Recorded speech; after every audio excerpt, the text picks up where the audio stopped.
Hello, everyone, and welcome to Tooth and Claw Podcast. I'm your main host, Jeff Larson, and we got my two sidekicks with me, Wes Larson, my little brother, and Mike Smith. How you guys doing today? Not great. That was a bad way to start this episode. You didn't like that? I'm okay with it. Whatever. Yeah, I know you are. I'm your big brother, Jeff, and don't you ever forget it. If I see you soon, I'm going to give you the biggest wedgie. Yeah. Like Brad in the challenge? Like Brad in the challenge. I had to show Jesse that clip the other day because it was so funny. There's just like really quick, there's this part in the challenge where this guy gets an atomic wedgie and he's just he's super drunk and he's having the best time. It's an old season. And then all of a sudden he's just like flips and he's the maddest that anyone could ever be. And just like so mad that anyone touched his underwear. Anyway, it's a great. It's a real world people, so you know. Wait a minute. They're just So atomic wedgie is when you get the underwear and pull it up over the head, right? That's what happens. over the head. Yeah. No way. And it so happens. far. Oh, Yeah. that's awesome. I mean, it just I gotta rips your see that. underwear, but like, it's Oh, a it's pretty the cruel funniest thing clip. to do to someone. Like, I feel like if a bully does that in like grade school, you could really smash some nuts giving someone an atomic wedgie. Yeah, stunt some development. Yeah, some don't prime do that. development years. Hey, Yeah. all you bullies listening to our podcast, don't do atomic wedgies. Just settle for normal Yeah, wedgies. But if you do, send it to me. Send us a photo. Send me the video, yeah. Oh, I wonder what those videos. I wonder what percentage of our listeners fall under the prepubescent bully slice. You know, like the pie chart. It's like 38%. On the Discord, is there like a little chat room that's like for all the bullies? It's a Oh, I bully should room. make one. So you guys were waiting on me. I'm driving back from Austin, Texas with my dad and his childhood best friend and like his best Uncle friend Wes. his whole life. Yeah. Yeah, your namesake. My Or namesake. you're his namesake. He's my namesake, right? No, Yeah, you're that's his. Oh, okay. Yeah. I think you're his, but I always Whatever. trust Mike. So I was like, hey, I just need to be in a place by 9 p.m. Mountain Standard Time. And it's like, no problem, you know? Right, to record. And yeah. And then come to find, well, they're just using a paper atlas for everything. And like, Right. Old school. don't care about my phone really and what's fastest. So we just went through like, I don't know, just like West Texas and then just like oil fields forever with huge semis and you could only go 20 miles an hour. And it was so slow. And I was just like driving in traffic and I was so annoyed because like there's highways, you know. Right. Uh-huh. But then I'm in Roswell, so maybe if I'm done, I probably, you Go know, see an alien? they both said they got abducted by aliens. Dad's experience seemed a lot more sexual than Wes's. Yeah, that doesn't surprise me. We also went golfing today, and I'm terrible at video editing, but I need to do it with this one. First of all, we pull up and some dude with zero front teeth at all, like the dude from Joe Dirt, who's like, home is where the heart is guy. But anyways, this guy's just like, you guys want a cart? Takes us like to some warehouse, and there's just a ton of dusty carts, and we just had to find ones that worked and clean them off and take them. And then every hit was just onto like dirt. And, but it was really funny because they're like, Dad's a pretty good golfer and he'd hit like a straight 4-foot putt and it just turned 90 degrees because the grass is like all puffy. So it was an experience. I've been to Roswell. Roswell's kind of a weird little place. There's lots of like, it's a lot trashier than I pictured it being. It's gotten nicer, I think. Okay. Well, and our podcast guest, Payne Lindsay, it's like I looked up Roswell on Apple Maps and he popped up. So that's kind of cool. But you remember we just went to a normal Mexican restaurant and I was just being like, can I have your alien enchiladas, please? And like it's just When like we a went? normal one. Yeah. I was just being so annoying everywhere I went. I'd be like, "Can I have this alien Coke, please?" And it's just like a normal Coke. I'm sure they love that. I'm sure they just were like, great, yes. Anyway, I'm glad you made it, Jeff. I just drove home from California, drove through multiple snowstorms. See 2 any days. cars tipped over? Yeah, lots of cars off the road. There's like a point where I just couldn't see the road. All I could see was a wall of snow. Pretty scary. I drove in the Arctic for 7 years. I've done a lot of driving. This was one of my worst storms I've ever been in. Wow. Definitely top 3 because I You couldn't could be see on anything. Ice Road Truckers. I've that one driven show. those ice roads, man. I've been on You those know, roads. Liam The thing about the Neeson ice in that roads is movie. they have little orange signals so that you like little flags. So you always know where the road is, even if it's like Right. a crazy squall, but you don't get that on the highway.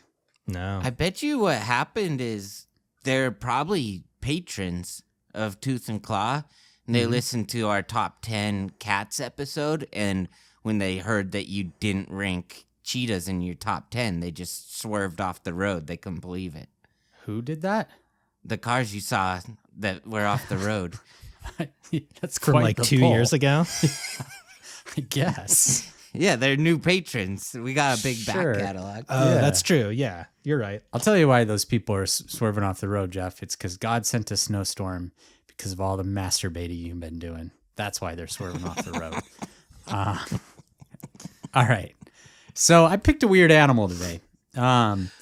To be honest, like I was in California. I just didn't really know what to do. Wanted to do a bear episode because I just always want to do a bear episode. But then I just kind of felt like we'd done a few recently and I ended up picking a weird animal. And I'm not going to tell you guys what it is just yet. This one is from a book. It's called Danger Stalks the Land by Larry Knuett. We've done a book by Larry before. I think it's called Killer Bears or something. I don't remember. But his name's come up before.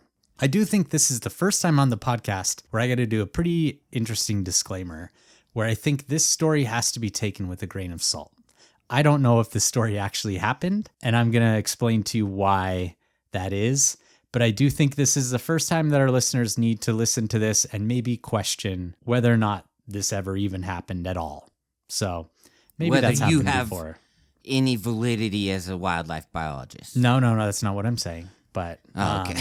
okay. So Larry, the guy who wrote this book, he heard this story from his friend, and his friend heard it from the victim while on the plane ride. And Larry tried to track down the victim, but he could never get in touch with him. His friend wasn't even sure about the guy's name, but the friend swears that the story is true and that he repeated it verbatim from how he heard it. Like he heard it on the plane, he called Larry and told him the story, or they were together or something, he told him the story. Okay. So this friend that was on the plane, his name is Wade Nolan, and he was on a flight from Nome to Anchorage. And when he sat down, this big grizzled trapper with a massive beard and like a big parka sits down next to him. And this is like 1980, so it's not like they immediately put their headphones in and started watching a movie. There really wasn't much to do on planes. So they're both just kind of pulling their magazines out from the back of the seats, reading them. And I think back then people probably talked a lot more on planes because it was just kind of like what you did, you know?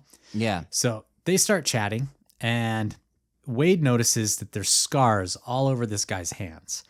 And the scars were healed, but he described it as saying it looked like this guy had stuck his hands in a bag of razor blades and like messed around in there. They were just like totally scarred up. And then he also noticed he had some pretty good scars on his face too. And he just decided, I'm going to ask this dude what these scars are from. And the guy starts to tell his tale. And he says his name was Jack, and that he's a trapper, and he worked a trap line way up in the middle of the Kigluyak Mountains northeast of Nome. So do you guys understand what a trap line is?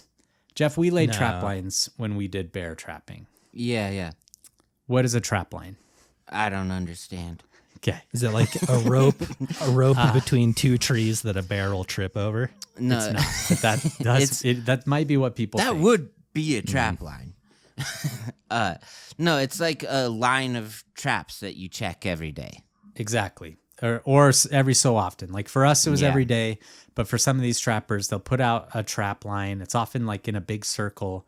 and it's By just a they water source or something. Yeah, or but- like in this case, they were over miles and miles and miles. Like his trap line was massive, and he would go out and he would check his trap line. And essentially on his trap line, he had a number of small cabins that served as little warming huts, or he could spend the night in them or cook some food in them. And then he had one big cabin that was kind of like a home base that he had a lot more stuff in. And he would go out and he'd check this trap line, and throughout the journey, he would maybe stay in one of these little cabins. This was his life. This guy lives up in the middle of nowhere, Alaska. Made his own cabins probably. Yeah, and just traps mostly mink and marten. Like that's his deal, you know? Yeah. Mink and Martin. Yeah. Okay. So he would work the trap line over winter. And one winter, as he was nearing the end of his line, he's between one of these small crude cabins and his larger base cabin. It's really cold outside, and he's snowshoeing in his parka, dense winter clothing, and he's cussing to himself. And the reason he's cussing to himself is because every single animal that he had trapped had been eaten by something. And there was just remains in each of these traps. And so something had gotten to his traps before him, and he figured it was probably what they call the Pirate of the North, the Wolverine. And sure enough, as he surveys the site, he sees large circular prints of a big Wolverine, which they're the biggest terrestrial member of the mustelid family, or the weasel family. So these guys are the biggest weasels, Wolverine. Interesting. Oh. Yeah. And they're the Pirates of the North, huh? Pirates of Smallest- the North, because they rob Smallest trap pirate, lines. right? Yeah. They're really smart critters. Yeah. Wolverines are really smart. Yeah, the smallest Besides pirates. parrots. Besides parrots Largest and monkeys. largest weasel. Yeah, probably third smallest Third pirate. smallest Yeah, pirate. or maybe like a young little person pirate. Might like be a smaller than a cabin Wolverine. boy. Yeah. They do normally have like one little person. They on do. their crew. Pirates love to have True. a little person on their ship. Yeah. They love it. All right. Yeah, I love it. Yeah. So he's pissed, and he's throwing these animal remains in the woods, and it's been a long day, and he just wants to get to his cabin. So he starts hiking toward the main cabin, and he's dreaming of a hot meal, a warm fireplace. And this hot meal is about to get a lot better, because along his route, he notices a small group of pigeon-sized ptarmigan. So ptarmigan are kind of like a grouse. They're a little game bird. In the winter, they turn white, and he sees a little flock of them. So he managed to shoot 3 of these ptarmigan with his .22 rifle, scoops them up in his mittens, takes them down the trail into these dark Alaskan winter woods. And as he's looking out, he sees that a blizzard is kicking up. And he's like, I hope I can beat this blizzard, but I don't think I'm going to be able to. It's so crazy. People live lives like that. Yeah. And there's still people that live like this too. They probably have a little bit more technology now than he had, but there's still a lot of trappers in Alaska. Well, if Jeff's dad and his best friend are using a paper atlas to navigate the country, then I'm not ruling anything out. Some of these people are what? just straight up Luddites. I drove from Utah to Key West using nothing but a paper atlas, and it was really fun. Yeah. I don't even know how you do that. Yeah. I'm stupid when it comes to directions. I You have make a to lot of just, like, mistakes. I just need to like tell myself to chill out a lot of the time and like just be like, whatever. I haven't ever seen this part of boring ass wherever I am, so like I'll just be happy. I did when I did it too. We did it straight, so we drove for 40 hours straight. Oh, with a geez. Oh, yeah, paper you guys atlas. had a crazy one. It was insane. All right, You Okay. remember when we did our Roswell trip, Wes? Yeah. And I was just begging for it, but we all wanted to. But there's like a 5-hour detour to a little tiny town in New Town. Mexico called Pie Town. Pie Town. Yeah, And we like read facts about it, and it's like, no, yeah, we named it Pie Town because we because love of our pies. pies. Yeah, Oh, we gotta almost go. did. Yeah, we gotta go there. Tooth and Pie claw Town trip. listeners out there, send us a pie, please. We need to taste Please. it. All right. So as Jack is walking, he's walking faster. He's trying to get to this cabin before the blizzard hits. He fails to notice that blood is dripping from these birds in his hand. And that blood's dripping down onto this bright white snow, creating a small trail behind him, one that's all too easy for an opportunistic predator to follow. So he picks up his pace, but the storm's closing in, and pretty soon it becomes apparent to Jack that he's not going to make it to his cabin before this blizzard hits. And the last thing he wants to do is be caught out in the middle of this blizzard, maybe get turned around, maybe get lost. So he decides to find some makeshift shelter. and he noticed a large overhanging ledge in a rock outcropping, and he decides to wait out the storm under this ledge. He figures it'll be less cold. It's less than ideal, but at least he's going to be out of the snow. Crazy. So Jack gets under the ledge. There's just enough room for him to sit down and curl his knees up to his chin, and he lays his backpack down on the snow in front of him, and he puts these 3 small ptarmigan on top of his backpack. So Jack had just laid these 3 small ptarmigan on top of his backpack, and the carnivore that had been stepping softly and carefully, sniffing each of the blood spots in the snow, was much less concerned about the storm. In fact, it hardly even noticed it. Thick, dark, oily hair repelled the snow around this predator, and as it worked its way noiselessly up into the rocks by this blood trail, whatever it was following was obviously hurt, and as it followed its nose out onto an edge of a ledge, it looked down, and it saw 3 plump ptarmigans laid out below it, so it jumped down without making a sound. Jack had his face in his knees, but he picked up a dark blur of motion in front of him and was more than startled by a large brown shape in front of him now tearing into his backpack and the ptarmigans in front. Instinctively, he cries out and he picks up his hands, and the hungry Wolverine spins around and turns on him. So Jack reaches out with his mittens to push this Wolverine away, but it's swiping with its paws and it's lunging with its teeth. And when he would succeed in pushing it away, it would lunge back in and bite and claw at him again. And up until this point, Jack's mittens had taken the brunt of the damage, but they get ripped off in the fight. To try and keep the Wolverine away, it's now just shredding his hands. So he's doing his best to get away, but the Wolverine had a claw catch in one of the holes of his parka zipper pull. So just like in the little metal part of your zipper, its claw got caught in one of those holes. Wow. And it got really it's like aggravated. Luke shooting the thing in the Death Star. That's 1 in a million. Perfect little hole. Yeah, it used the force to get its claw stuck in there.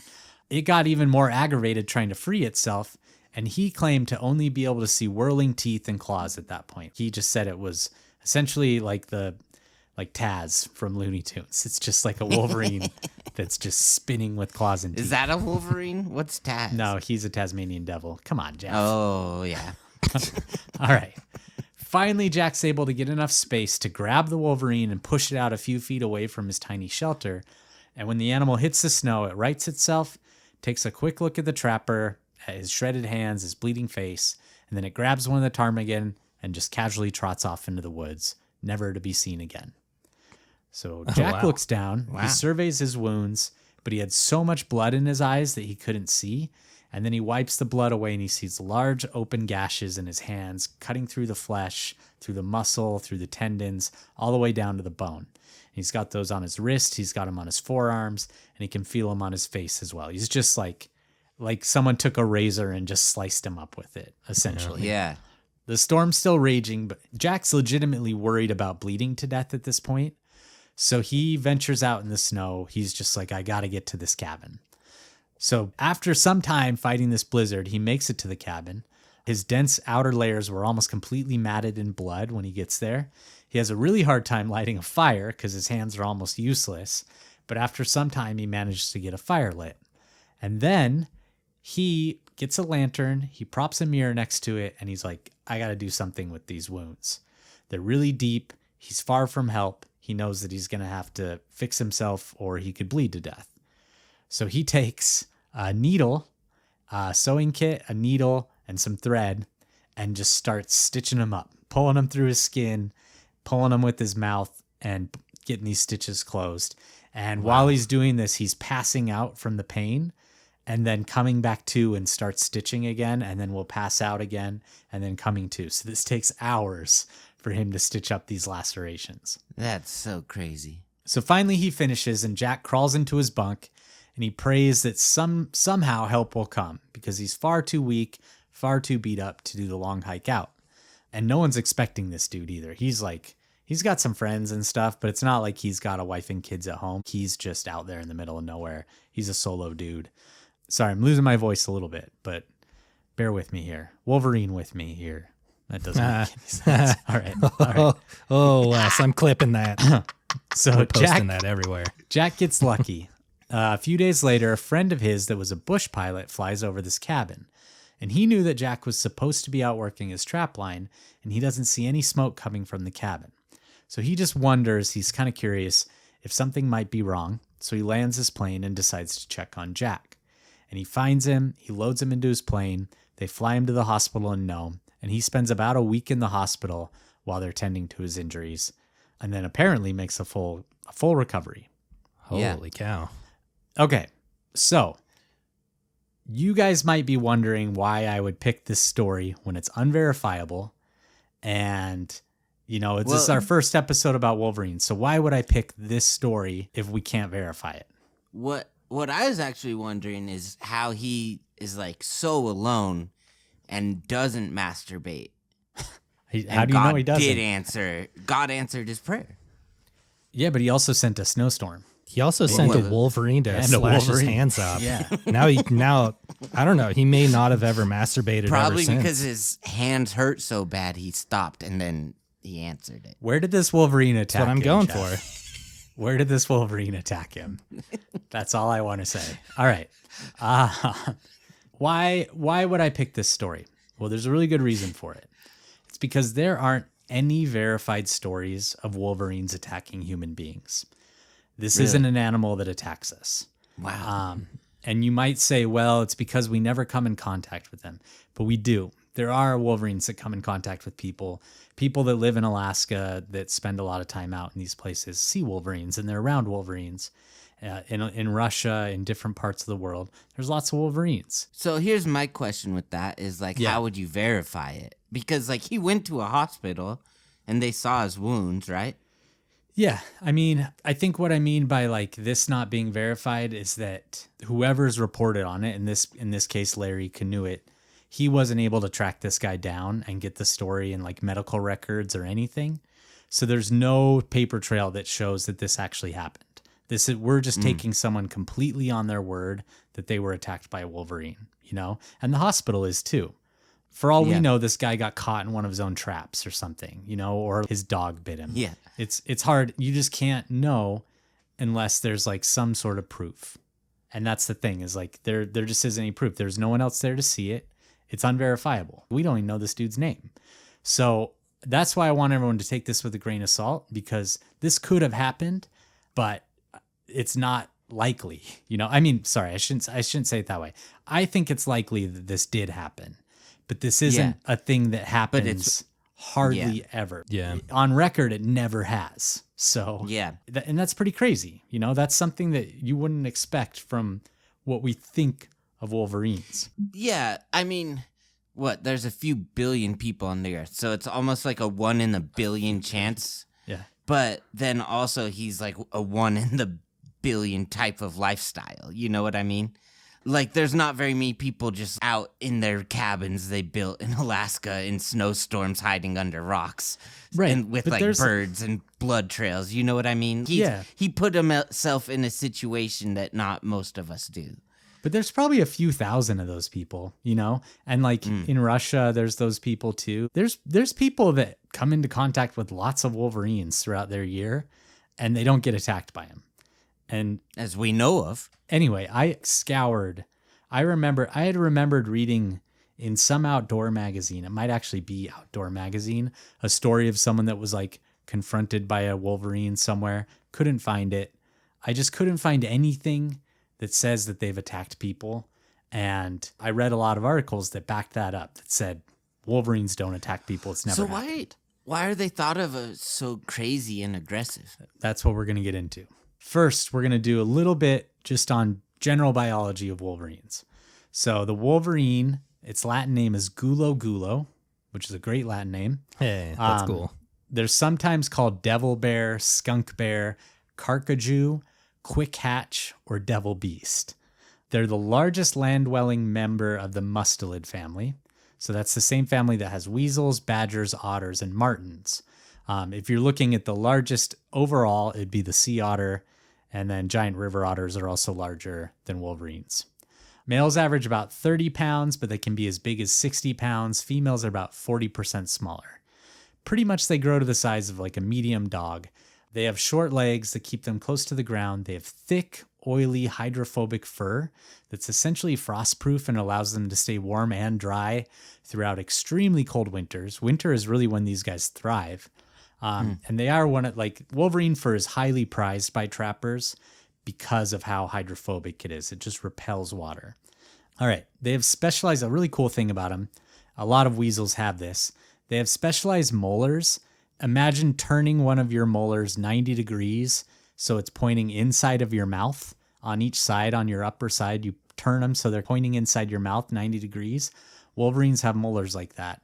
And the reason is it helps them grip frozen meat and rip it off of the bone. And then it also helps them crush bones so they can eat the marrow out. So these guys are really good at eating just about everything. When it comes to mating and reproduction, this is another really fascinating thing about wolverines. They have kind of an interesting mating ritual. Well, like more kind of child rearing ritual. So males form relationships with several females. Often they have overlapping territories. They'll visit them during mating season to mate. And then females, like bears, have delayed implantation. So do you guys remember what delayed implantation is, more or less? Yeah. It's one of my favorite things about bears. Where they can kind of defer. You go for it, Jeff. No, Mike, you you had started. it. You had it.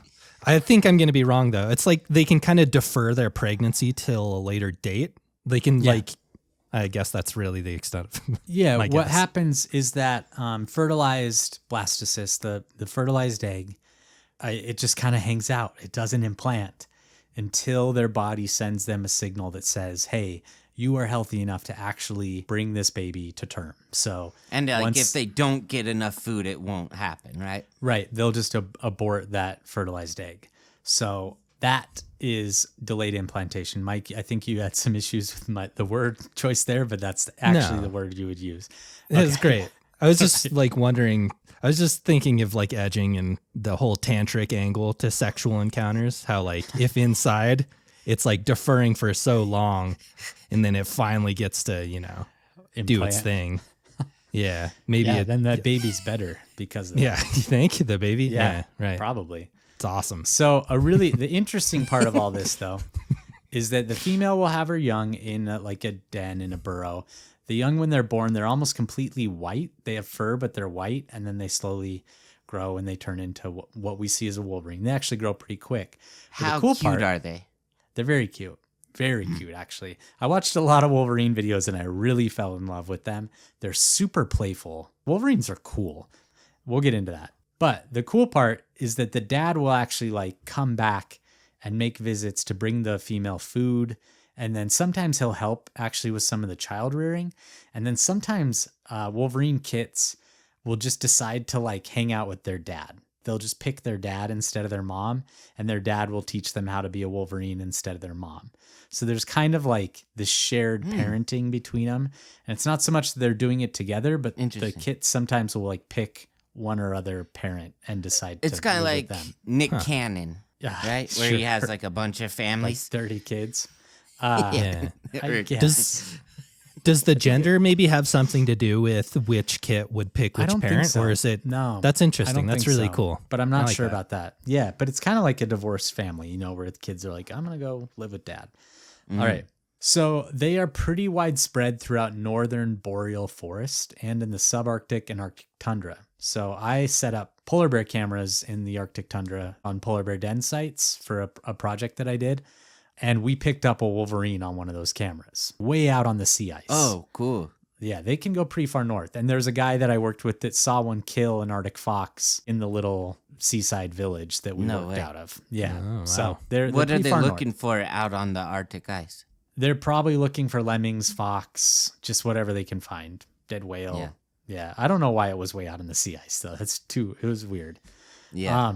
So in North America, breeding populations can be found in the Northern Rockies, with the biggest population in the lower 48 in Montana. And then they're also found, they're also found through parts of Canada, essentially all of Alaska. And then outside of North America, they can be found in Russia, Scandinavia, some Baltic countries, northern China, and Mongolia. Mike, Montana's better than Colorado. It is, without a doubt. Colorado. Canada is too, and northern China, I guess, and Mongolia, right? Is that how we're anywhere with No, because Wolverines. you gotta have grizzly bears too. That's true. Every once in a while, Wolverine does make its way into Colorado, which And was what I was about to get into. Water at our house that you drink. That's right. Yeah. That doesn't got exist great in northern water there. China. Yeah, or Mongolia. So, Wolverines were once recorded as being present in Colorado, Arizona, New Mexico, the Midwest, like Indiana, Nebraska, North and South Dakota, a lot of different states, even New England. But nowadays, really the states that they have breeding populations are Montana, Oregon, Washington, Idaho, and Wyoming. But they are sometimes found in California, sometimes found in Colorado. And then Utah actually had a Wolverine in 2022 that was out by Antelope Island, like in the desert. So, and then it showed up in like a Layton suburb too. Pretty crazy. Yeah. And they actually have huge home ranges. So it's kind of, that makes sense that one could live in Idaho and make its way down into Utah or somewhere else. Okay. The Latin name gulo gulo is a reference to their gluttonous nature. The English name Wolverine is thought to essentially just mean little wolf. In my opinion, I think little bear would have been much better, but little wolf is what do you name it? Little bear. So bear. Well, it's not called little wolf. I'd call it Bearverine. All right. No, it works. Yeah. Linguistically, I think it all checks out. Yeah, all right. Yeah. I could get used to it. When you guys hear about Wolverines and their behavior, what are some of the first things that come to mind? Football. Crazy. Like before, let's say Wild. even before you guys knew that they hadn't attacked people. Like if someone just Vicious. says, describe a Wolverine. What would you say? Vicious, wild, crazy. The X-Men Stout. with the claws. The X-Men with the claws. Stout. Right. I would say if it was in the Fellowship, it'd be Gimli. Yeah, I Short, think that's but a real tough and can move if it needs to. And have you heard any things about like what Wolverines are capable of? Or is that more just something you hear in wildlife circles? Not a thing that's come up for me a whole lot. A lot of people that spend a lot of time in the outdoors, you'll hear tales about Wolverines. And some of the things you hear are things like a Wolverine can push a grizzly bear off a kill. Or a Wolverine can take down a moose. Or a Wolverine is the toughest, meanest, most vicious animal out there. Like Wolverines have a reputation as being the toughest animal in the world, to be honest. It's kind of like the honey badger, when that honey badger video came out and everyone was like, nothing's tougher than a honey badger. Oh, yeah, Wolverines have that same kind of reputation. But do they deserve it? So let's get into a little myth busting here. Blue whale versus Wolverine. Who wins? We're going to do a cage match later, and that's going to be an interesting one. But I did do... Yeah, I'm excited for that. I did do a deep dive on Wolverines. I read a lot of scientific papers. I read a lot of really well-researched information to really learn as much as I could about Wolverines. And I learned a lot. So I'm going to get into some of these myths. First of all, one place where Wolverines really earn that reputation is in the way that they travel. Some of the papers I read show Wolverine movement patterns, and it's really crazy because they pretty much just move in straight lines. Even when there's huge mountain peaks or ridges or whatever, they just go straight. They go over ice fields, deep snow, glaciers. They just don't care. Like that guy in Dungeons and Dragons. You remember that scene? And he just walks right over the rock, and Chris Pine's like, yeah. straight over it. Yeah, it's like as the crow flies, Wes. Exactly. As the Wolverine runs. Travel. Or dung beetles. Yeah. In one of the documentaries I watched, the researchers are just gobsmacked because they're looking at these points from a Wolverine that they had collared, and it just went straight up Mount Cleveland, which is the highest mountain in Glacier National Park. And it did it in the end of January. And they said that awesome. it covered 4,900 vertical feet in less than 30 minutes, which is crazy when you think about it. Yeah. They said this is terrain that even mountain goats wouldn't mess with, and this Wolverine just went up and over. Like it just It's like a mile. Yeah. Jeez. It's wild. Another Wolverine researcher that I watched an interview with, he talked about how Wolverines would run up steep, rocky, icy terrain like it wasn't even there. He said it was stuff that he wouldn't even hike and that a person would need climbing gear to even try. And he said it's like Wolverines view the world in 2 dimensions. And they can actually cover 40 miles in a day, which is pretty crazy. These guys can move. And a big part of that is because of the way their locomotion is.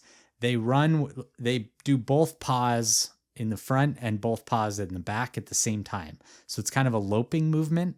Like they're kind of like loping Kinda like as a they cat. run. Yeah, and the back paws will go in front of the front paws as they're running. So they kind of just do like this. And they pretty much travel at a consistent 4 miles per hour. They're always moving fast. They're not walking. They can run a lot faster than that too. But when they're traveling, they're always going at this consistent 4 miles per hour, just loping. It's really cool to watch them move. So they just always look like they're running. Yeah. That's really, I've always heard that humans are kind of singular in the way that we are endurance athletes, but it sounds kind of like Wolverines might have us beat at that too. Wolverines have us beat at that. Yeah. Yeah. Yeah. I would say that, humans have that endurance when it comes to chasing down prey animals and everything. But I would say, I would give the edge to Wolverines. Like in general. But what Mike's saying, I think, Mike, I don't want to put words in your mouth, but humans are like the best endurance animals on the planet if you get like our best endurance runners. Yeah, but I think a Wolverine could be our best endurance runner, is what I'm saying. Yeah, but I'm throwing that out there. You're the expert guy. All right. They have some pretty crazy secretions that they use for marking. They have anal glands, belly button gland, and then glands in their feet. So as they're moving, they're actually scent marking, and that makes it so other Wolverines that they might want to mate with can find them. And it also helps them kind of mark their territory to tell other Wolverines that, like, hey, this is my space. And that's also part of the reason they're called skunk bear, because these secretions smell really bad. All right. Another thing you'll hear about Wolverines that I talked about earlier is that they're just about able to kill anything and that they can run just about anything off of a kill. So let's look at that briefly. First of all, they're primarily scavengers. They have a really honed sense of smell, and they can pick up the scent of a carcass buried in 20 feet of snow. So some Wolverines, one of their main strategies is actually to investigate where avalanches have happened and look for animals that are buried in avalanches to dig them up and eat their carcasses.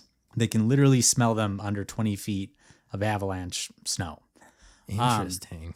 Do you think they cause avalanches on purpose sometimes? They drop little sticks of dynamite and blow them up. Yeah. In one of the documentaries, it was pretty interesting. The researchers were talking about how they just eat everything when they find it too. And he pulls out just like a upper jawbone. He's like, I'm surprised it didn't eat this. He says, usually they eat the teeth, they eat the horns, they just eat everything. They like truly can just process it all. And they say that when you catch a Wolverine and collar it, sometimes their stomachs just feel like they're full of gravel from all the crushed bone that they've eaten. They mostly scavenge, but they can hunt down prey. And usually it's going to be smaller rodents, rabbits, but just about everything is potentially on the menu.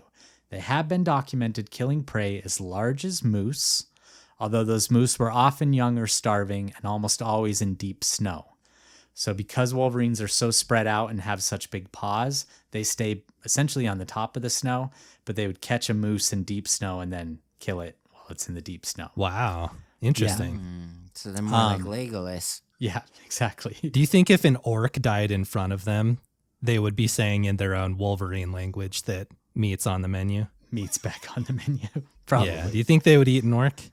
I think so. They'll eat just about anything from what I understand. All right, so they can kill large prey if they have to, but they are very opportunistic and their baseline is to scavenge.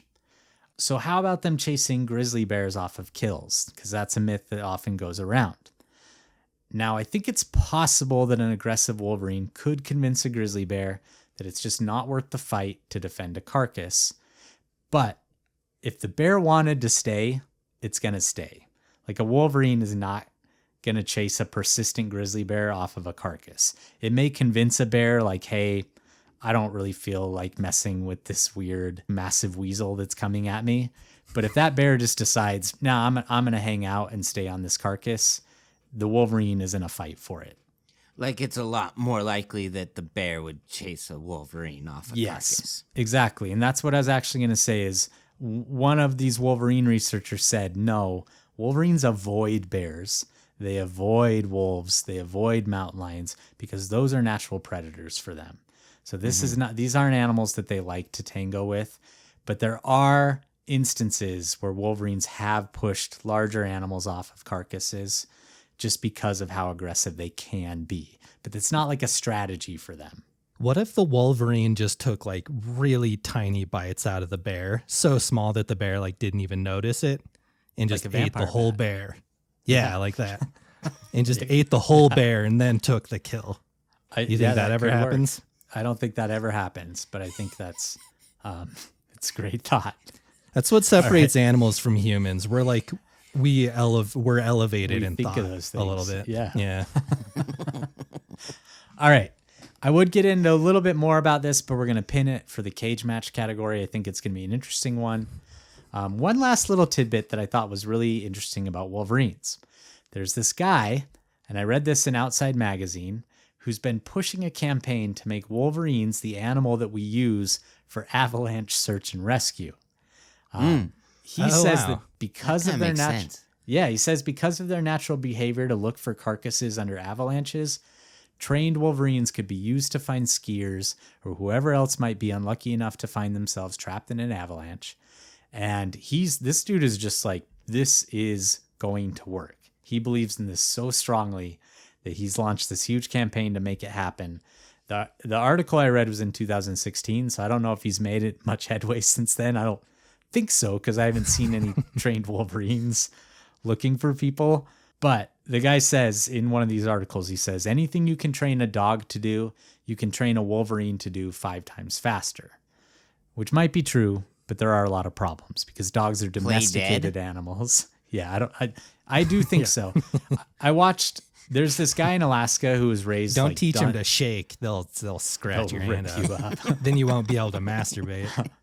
There's this guy in Alaska who's raised a lot of Wolverines, and they are really playful and fun animals when they're raised in captivity. Like they do really well when they're trained. He took them on the Johnny Carson show. He's taken them on other shows. They're like, it's pretty fun watching this guy play with his trained Wolverines. And this dude's life is Wolverines. He goes out and plays with them every single day out in the Alaskan wilderness. So people do raise them. But I do want to just quickly remind our listeners, there's a really big difference between domestication and training. Training a wild animal is teaching it pretty much like to do a behavior for a reward. Domestication is generations and generations and generations of selecting for specific characteristics to essentially create a new animal. Training, like all of those natural behaviors are still in there and they can come out at any time. So one is much more dangerous than the other, just so you know. Okay, let's get into our categories. Our typical category that we start with is pop culture. So I asked you guys to think of your favorite pop culture Wolverine, which turns out isn't that easy. So I'm going to go first. Mine's a little bit vague, and I'm going to go with Napoleon Dynamite. There's a scene in Napoleon Dynamite where he's kind of being harassed by some cool kids at school, and they're asking him what he did over summer, and he said he went to Alaska and was hunting Wolverines with his uncle or something, and says that he killed like 50 Wolverines with the 12 gauge. Anyway, maybe we'll have you splice in the audio. What'd you do all last summer again? I told you, I spent it with my uncle in Alaska hunting Wolverines. Did you shoot any? Yes, like 50 of them. They kept trying to attack my cousins. What the heck would you do in a situation like that? What kind of gun did you use? A freaking 12 gauge, what do you think? Napoleon Dynamite was one of those movies that got really old when it came out because everyone was quoting it. But I think if you go back and revisit it now, it's a pretty fun movie again because I revisited it not long ago and really enjoyed rewatching it. So that's my pick. Sure. Well, it was funny. I mean, just the line you said. Yeah. Yeah. I can't stop I like laughing. that. We literally have to take a break to stop laughing. Yeah, I feel like I should be able to think of a better one, but when we can't use the X-Men. No, guy, we're going to what's get his into name? that. Bearverine. Bearverine. Isn't that But Jimmy Howlett or something? So I'll just go with the movie, the old school one for sure, Red Dawn, which Good pick. it's a crazy premise for a Wolverines. movie. Just that Russia invades and just high school kids take them down pretty much, and they love their school mascot. Yeah, those kids aren't very creative. What should we call ourselves? I don't know. Wolverines. Wolverines. Mine, I'm picking Denard Robinson, the old Michigan quarterback, Michigan Wolverines, their college football team. I haven't really ever been super into college football, but that guy is like 10 years ago. I watched every single Michigan game. Yeah, he was just the most amazing offensive player I've seen in college ever. Dragging Denards all over your face. Yeah. Oh, you Mike. got me. No. No, I mean, mine's actually for sure gotta be Tom Brady. Then I was thinking him, but like I didn't really even know who Was he Tom was. Brady when he a was on Wolverine? Michigan. Yeah, he played at Michigan. Oh, Yeah. all right. I don't care for him. Okay. What? Okay. Yeah. All right. So the obvious choice for this is Wolverine, the character from X-Men. So it's a kind of follow-up question for you guys. I want you to give me your favorite iteration of the comic book character Wolverine from X-Men, from the greater Marvel universe. So, I'll go ahead and go first. My knee-jerk was to pick Logan, but I decided to go with the Wolverine from the 90s X-Men cartoon, because that's really what kickstarted my love of X-Men, was Saturday morning cartoons, watching the X-Men cartoon, and Wolverine was my favorite. So, I think he was a lot of people's. I just loved the costume. I loved how surly and mean he was, but then also really just so loyal to the people that he loved. So Wolverine was always my favorite X-Men, and it's due to that cartoon. You like how furry his shoulders are? That's Love like a how key furry those component to shoulders me for Wolverine. I love that. So mine it's another old 90s callback, but the 2D, the side scrolling beat 'em up arcade game. Did you guys that's ever a play fun that one. game? Yeah. It was like my favorite game at the arcade, and I'd always pick Wolverine. He had like the gut jab move, and then you'd throw him over his shoulder backwards. Oh yeah, That's the he one where was it's just so constantly moving right, and people can join in at any time. Yep. That's a Yeah. great game. Oh, I love it. They don't make them like they used to.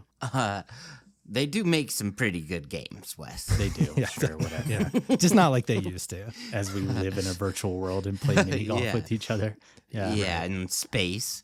I almost picked Logan as well because I think it's the best one, but my favorite's probably the original X-Men, especially because comic book movies, I think maybe we had one Tobey Maguire Spider-Man at that point, but there wasn't many superhero movies of my lifetime, and that was just a huge movie. Yeah. And I loved Halle Berry, and she's hot. yeah. This is the one. Storm. This is the one that came out in 2000. This was our And then they introduction to had- Hugh Jackman as Wolverine. Which, one of the most best fits of any character ever. Great casting. He is Wolverine. Yeah. I always like the line Halle Berry says. Mike, maybe you can play the clip. Do you know what happens to a toad when it's struck by lightning?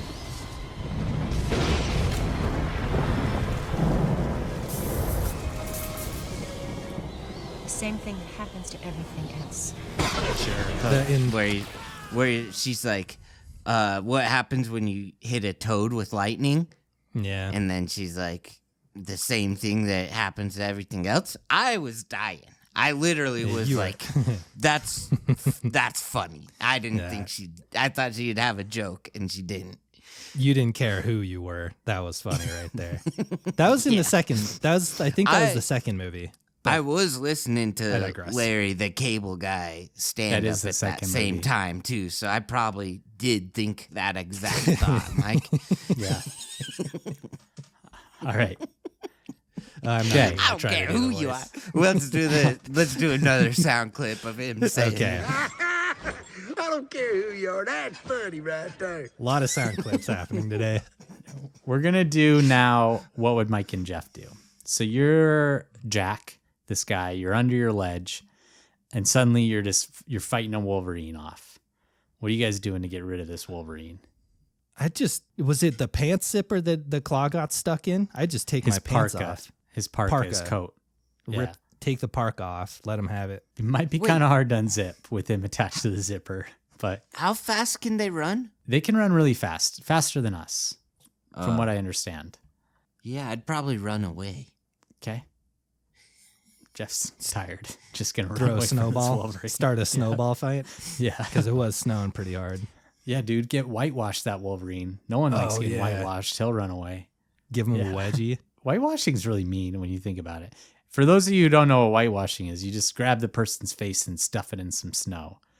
Anyway, I thought it was more you grab a snowball and stuff it in their face. Either way, doesn't It's matter. like a pie smash. Yeah. Yeah. Yeah. As long as you're putting snow on their face, it's whitewashing. So what you actually should do, well, these guys don't attack people. So if you're out in the woods and you see a Wolverine, and I have this in caps in my notes, take pictures. Get your camera out. You're probably never going to see a Wolverine again. Get some photos of it. Enjoy the experience because it's not going to mess with you. I think the only way, and I'm not saying I don't believe this story, but I really think the only way that a Wolverine is messing with a human is if we provoke it. If we've got food right there that it might want. Like this Wolverine didn't even know he was there. And then all of a sudden it was like in a fight, for this resource. Or if like you trapped a Wolverine and you're trying to release it or something. I just don't think they really want to mess with us. So if you see one out in the wild, get some photos, enjoy it. This is a once in a lifetime. I was thinking you were saying that because then like some jerk biologist wouldn't be like, well, actually all those scars on your face and hands, that like can't be a Wolverine because they've never attacked anyone. I didn't say it can't be. I just said I this didn't needs say to be you. a grain of salt. I didn't okay, see you. I get what you're saying. Yeah. You're right. Okay.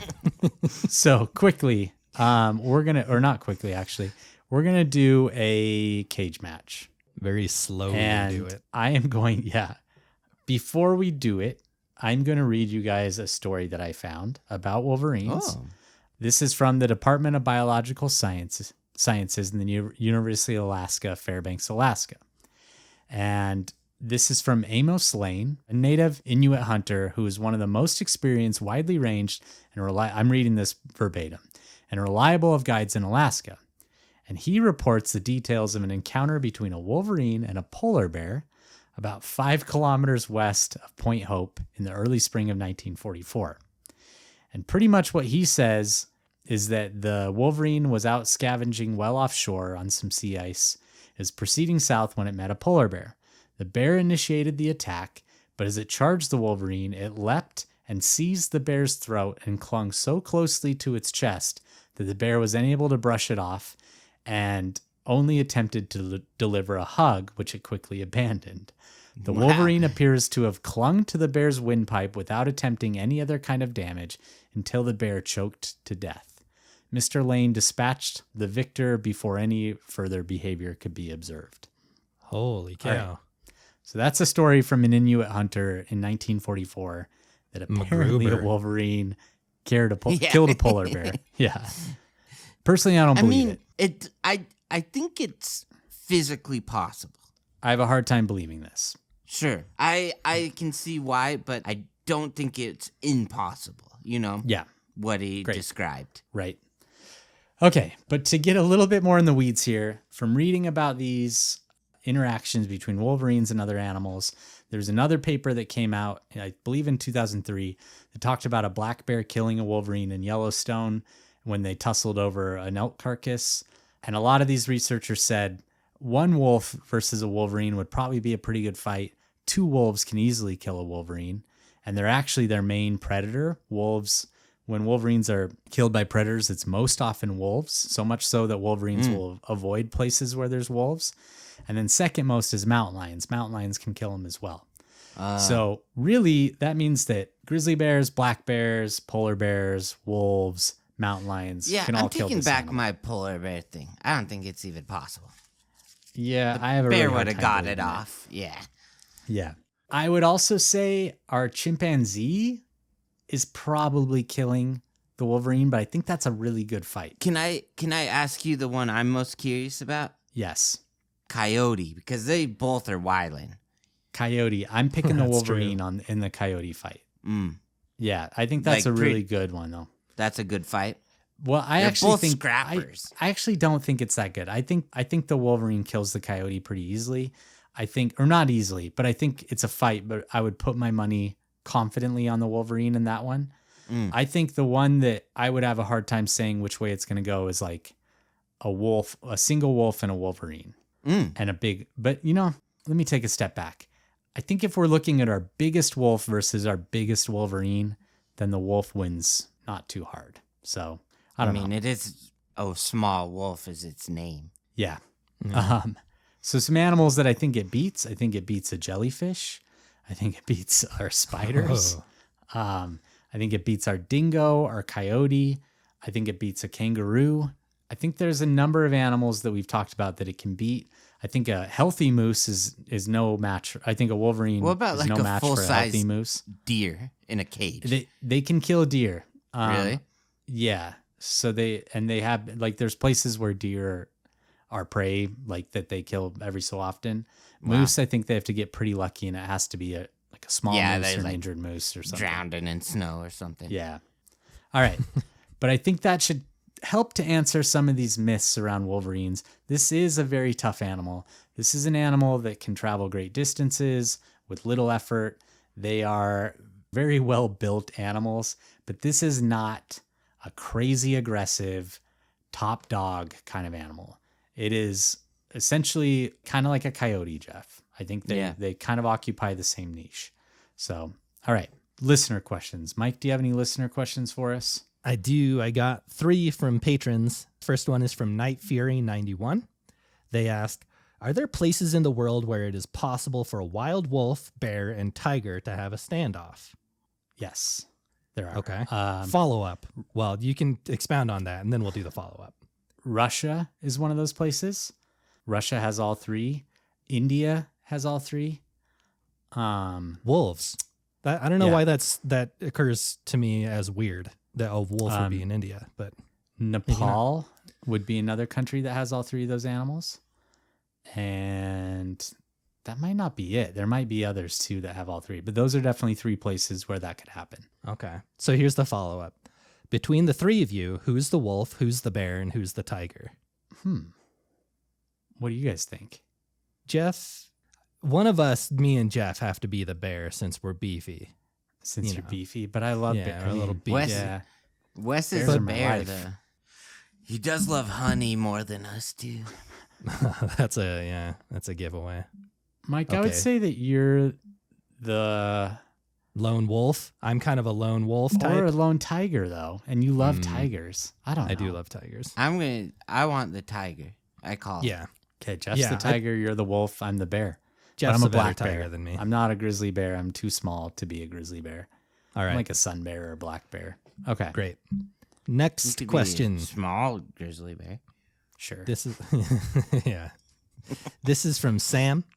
If you were to die and be taxidermied, what position would you be in? I'm not sure if this is asking what position you'd like to be in or what position you'd most likely be in, but I guess you can take it however you want. I'd want to have my feet up over my head and like to be peeking through and like with a big goofy smile on my face. Yeah. I'm hoping me and Mike both die at the same time, In our and boxing then we match. can get taxidermied with me suplexing him like through a table. That'd be Hey, cool. I want to die then too, though. I don't leave me. But So maybe I can be could be taxidermied like Could you be the ref? going like this. You could be or the just, ref like, tagging me sure, out. Can you be ref. the ref? Give him the 3 count. Yeah, I like that. I'll right. accept that. I'll be suplexed. If anyone this- out there is thinking about killing us, kill us all 3 at the same time. Yeah, I didn't want to leave you out, but you already chose what you want to be taxidermied as, you know? Yeah. Okay, Mike well, had just taxidermy the me as ref. the ref, but I'm doing that move, looking through my legs. Or we could be like tag teaming him. Oh, yeah. Sure, that's getting a little weird, Jeff. Oh. Tag teaming it. I picked that one. Well, it's a wrestling term, don't worry. All right. Or like Zorro when he's getting waxed figurined, he holds his sword up and he's really cool. Okay, this is from Campbell. If every animal species could speak but have the same level of intelligence / same thoughts, which animal would be the best therapist? So they can speak, Same intelligence, human. same thoughts. but yeah, I think like just something. I'd want like a really soft, beautiful animal that I can just like hug too, like a big old panda bear. that just like You- gives me like a You really snuggle nice. with your therapists? No, but if it was a panda bear, I'd want That's to. a breach of And ethics, I think. I think like a big hug for my panda bear therapist would do more good to me than any therapy they could ever Yeah, say. like that So bear that's Shots what in I- the fired. zoo that No, I like made that. everything No, happen. I'm a big proponent of therapy, but I'm just saying nothing could be as good as that. Okay. Yeah. I think everyone should talk to a therapist. Everyone. I'd probably. It's what animal would make the best therapist? Yeah. I'd probably say a horse. What? Are Yeah. you serious? Yeah, there's all sorts of people who get all like mental problems and then see a horse and get happy. What are we talking? What? Really? Dogs too, though. Like There's Mr. plenty of Ed? people that do that with That's dogs. true. Yeah. I'm going with whale. I feel like they have like a really soothing, Ooh. nice, like That's a do good like one that. pick. kind of I'll a. take yours. Okay, there we go. I'll take yours then. I'll Okay. go with horse. Yeah. All right. That's it. We have run out of patron questions for the episode. That's not true, but it ran out for this one. Okay. Right. We got more. Oh, believe I got me. a couple Instagram ones if you want to. Sure. Yeah. Just like 2 or 3. Yeah. Okay. Let's do them. Justine the Beans. You know who that is? Yeah. That did some Did art for some us. of our art. So, what's your favorite non-conventional movie theater snack / food? So, like stuff you need to bring in. Yeah. For me, it'd be like like a baked dessert, like a slice of cake or something. Just like You've some never some brought delicious. that into a movie theater. Yes, I have. A piece of cake. Uh-huh. That's great. Yeah, for sure I have. I would need ice cream with it. I brought a whole pie into a movie once, and that's not an exaggeration. I just think that's great. It just feels like you're having a little picnic. So I think the bigger and more elaborate, the better. The one I do the most is just those little tiny mini peppermint Candy canes? candy canes. Yeah. Yeah, that's a good one. I Or like some that Scooby snacks. Oh, yeah. too. Ruby snacks? Yeah. My brother taught me a nice little trick, and this might disturb some of you listeners. One might. This Cut one a might. hole in the bottom of the popcorn Oh, thing. you know it, so you can like hide a drink in there so they don't confiscate it. No, but you bring in like a baggie full of chocolate chips and kind of sprinkle them over the popcorn. Also, and I think this is really good. Don't do your the same hands thing get all but gross? with jalapenos. Your hands get gross in butter popcorn anyway. It's gonna get gross. Chocolate's a lot worse. Though. I'm gonna do a counterpoint to that. I like to separate my sweet I'll and try it. salty when I'm at the movie theater. Like I want to have my sweet treat, but then I want a salty treat too. Sure. And I don't want I want to eat my sweets and then be like, oh, now I want a salty thing. So I'm gonna eat some popcorn. Right. And I don't want candy in my popcorn. That's just me. Well, it's like kettle corn. That's why I'm the wolf of this trio here. Yeah, you're right. I'm the What we bear. settled on. Yeah, I want to try that. I've never tried it. I'll try it, Mike. Give me okay. some. Yeah, it's not super melty. Popcorn's not hot enough. Fatty Patty asks, "What movie deserves a sequel?" Interesting. Dune. It's got I'm just kidding. That was a dumb joke. most of the best movies have a sequel. You're right. Yeah, Speed that's a good Racer. question. No. Speed Racer. Oh, you know what mine is? Is Battleina or what is it? Adelina Battle Angel. Battle Angel Alita. Yeah. Yeah, I like It's that great. movie. I love that movie. I want I to, like that and I movie. thought there was some meat on the bone still. Totally. Edward Norton standing up there brooding on the edge of the city. Only figuratively though. I don't think there's any meat on her bone as like a Yeah, robot.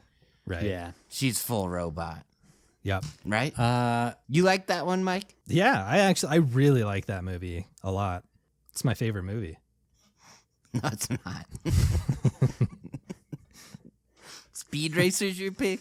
Oh man, there's talk about meat left on the bone.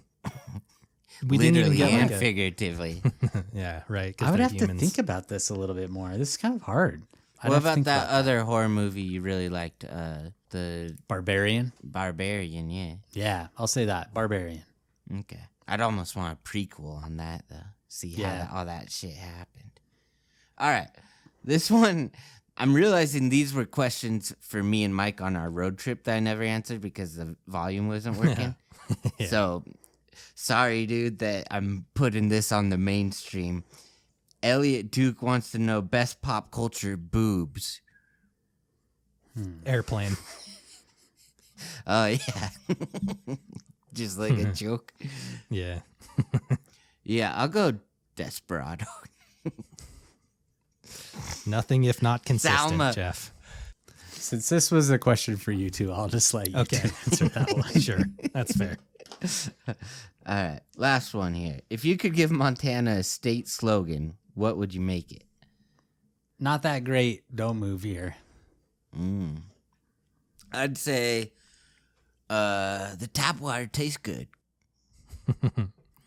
Not actually the state Yellowstone is in, is what I would say. Mine makes me sound crotchety. I shouldn't say that. I would probably just say the wilderness state, or I think Alaska has that, right? yeah, What's it? maybe. Yeah, that's another one I would need to think about a little bit more. But yeah. When you're less tired, we'll circle back around to you. Yeah. The Larson home, Montana. There you go. Perfect. All right. What about Bear World? Bear World. Yeah. Oh, that's good. Montana. You like bears? We got two kinds of them. All right. Okay. All right, that's good. Quick conservation corner. Oh, quick correction corner too. I was saying Erection. carotid. I was saying carotid artery in a really weird way in our last episode. For whatever reason, my brain just Carteroid. clicked into a strange, weird way of saying that. But sorry that I said that wrong, guys. Okay, now our conservation corner. Status for wolverines is pretty unknown. So for IUCN, it's least concern, just because they're so widespread and there seems to be some really healthy populations in places like Russia, Canada, and Alaska. So they've just decided to say least concern because they really don't know. So they like seem if to you be go doing to well in some Alaska, places. are there places where you could like more than likely than not see a wolverine? I don't know, just because they do tend to live in such wild, rough terrain. Yeah. But there are places where they're definitely easier to see. In the lower 48, the best place to see them has to be Glacier National Park, but still not at all likely that you Yeah, see I've been one. there a lot and I have never seen one. But I have. All right. In the continental U.S., they're definitely at risk as a direct result of habitat loss through human expansion and habitat and resource loss as a direct result of climate change. Since the Not that 1990s. thing again. Are you serious Yeah, with the climate? And for these guys, because they're so into snow, it can really affect, losing snow can affect the way that they den, the way that they look for food. It's a big loss for them. They probably hate the sun too because it melts all the snow. They might. Well, and I heard from this Inuit guy that they eat polar bears too, and if the polar bears die, that's a big food source for them. Wow. Yeah, exactly. You heard that from an Inuit guy. Yeah, I heard it personally. Since the 1990s, I believe conservation groups have been lobbying to have the wolverine placed on the endangered species list. And in November 2023, last year, those groups were given a big win when the federal government finally placed wolverines on the list. They're under the threatened designation. There's currently thought to be about 300 wolverines in the lower 48, mostly in the northern Rockies and Cascades, and then one little mountain range in Oregon. So they are now on the endangered species list. They are now able to access some of those protections through that list. Okay, that is it for our conservation corner, and we're going to go into our final category, which is how much do we like this animal? I'm not going to surprise anyone here. I'm curious. I'm going to say 10 claws. Oh wow. I really like wolverines. They're kind of like a small, like fast-moving bear. I just really, really like them, and I've really fallen in love with them doing research for this and watching a lot of videos about them. And I love how it's like, for me, that's the unicorn, especially in Montana. That's like the animal that if I see, I'm going to think about it for so long because it's just so hard to see. So I'm giving them 10. It's a 10 claw animal. Yeah, it's hard for me to separate them from the X-Man, honestly. And I'm giving them a 9 because if they're cool enough to inspire the greatest comic book hero or character, I don't know, call him a hero, then they're pretty sweet in my book. Yeah. All right. That's a good argument, I think. I'm going to go with an 8. I really like them, but I think my favorite of like things close to them is the American Badger, just because I watched one by like They a are Rock closely Creek, related. and the way it ran, and it was just so cute, even though as an adult, and I just love animals that are always cute, you know? And I wouldn't say Wolverine's cute. Yeah, I think they're really cool. You got to The watch baby's some more probably- Wolverine videos. They're cute. Dude, these badgers, though. And then I'd probably say I like a honey badger more. I don't know. Okay. And then Right. Wolverine. I need to see one. Yeah. Okay, watch some videos. Watch them on YouTube. Mike, what did you give them I've again? seen them online. 9. 9. So 8, 9, 10. Yeah. There Okay. you go. It's like that joke. Oh, and 96. Okay. All right. Well, thank you, everyone.